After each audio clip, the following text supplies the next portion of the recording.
दोस्तो भारत और श्रीलंकार मजत अनुष्ठित 3খন खेলৰ t20 সিৰিজৰ প্ৰথমখন খেল মুম্বাইৰ वानखेड़े ষ্টেডিয়ামত অনুষ্ঠিত হৈছিল। হাৰ্দিক পাণ্ডিয়াৰ কেপ্টেনশ্বিপ ভাৰতীয় টিমে এই মেচখন অতি ৰোমাঞ্চকৰভাৱে জিকিবলৈ সক্ষম হৈছে। दोस्तो যদি আপুনিও জানিব বিচাৰিছে যে এই ৰোমাঞ্চকৰ t20 মেচখনত ভাৰতীয় টিমটোৱে কেনেকৈ পাৰফৰ্ম কৰিছিল তেন্তে ভিডিঅ'টো শেষলৈকে চাই থাকক। লগতে ভিডিঅ'টো লাইক কৰক, চেনেলটো সাবস্ক্ৰাইব কৰক, বেল আইকনটো টিপক আৰু নটিফিকেশন অলত ক্লিক কৰিবলৈ নাপাহৰিব। दोस्तो শ্ৰীলংকাৰ টিমৰ কেপ্টেইন দাসুন সানাকাই টছত জয় হৈ প্ৰথমে বলিং কৰাৰ সিদ্ধান্ত লৈছিল আৰু তাৰ পিছত প্ৰথমে বেটিং কৰিবলৈ অহা টিম ইণ্ডিয়াই 94 ৰানত 5টা উইকেট হেৰুৱাই খেলখনত বহুত ষ্ট্ৰাগল কৰিবলগীয়া হৈছিল।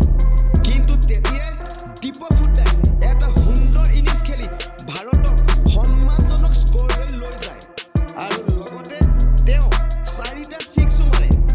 दोस्तो দীপক হুডা আৰু অক্ষৰ পেটেলে অন্তিম অভাৰলৈকে মেচখন খেলি 68 ৰানৰ পাৰ্টনাৰশ্বিপ কৰি ভাৰতৰ স্ক'ৰ 5 উইকেটত 162 ৰানলৈ লৈ যায়।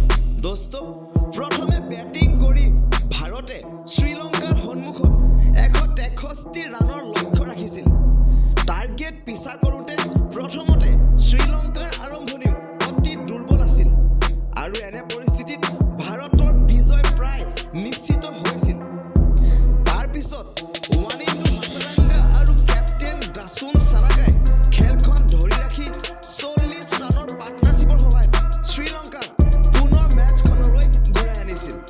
কিন্তু তাৰ পিছত ইণ্ডিয়ান পেচাৰ শিৱম মাভি আৰু উমৰান মালিকৰ ডিচিপ্লিন বলিঙৰ সহায়ত তেওঁলোকে দুয়োকে আউট কৰি ভাৰতক আকৌ মেচখনলৈ ঘূৰাই আনিছিল। दोस्तो শ্ৰীলংকা টিমটোৱে 20 অভাৰত 9টা উইকেট হেৰুৱাই মাত্ৰ 160 ৰানহে সংগ্ৰহ কৰিব পাৰিলে।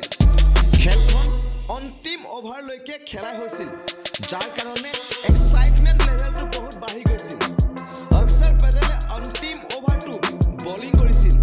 শ্ৰীলংকাক অন্তিম বলটোত জিকিবলৈ 4 ৰানৰ প্ৰয়োজন হৈছিল, কিন্তু বেটছমেন সামিকা কৰুণাৰত্নে মাত্ৰ 1 ৰানহে স্ক'ৰ কৰিব পাৰিলে, যাৰ বাবে ভাৰতে এই মেচখন 2 ৰানত জিকিবলৈ সক্ষম হয়।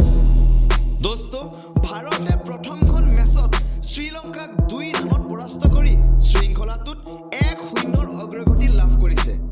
হাৰ্দিক পাণ্ডিয়াৰ কেপ্টেনশ্বিপ ভাৰতে 2023 চনৰ আৰম্ভণিতে বিজয়ী যাত্ৰা আৰম্ভ কৰি দিছে আৰু আশা কৰিছোঁ যে ভাৰতে এই বছৰত এনেকৈ আৰু বহুত ভাল প্ৰদৰ্শন দেখাই যাব।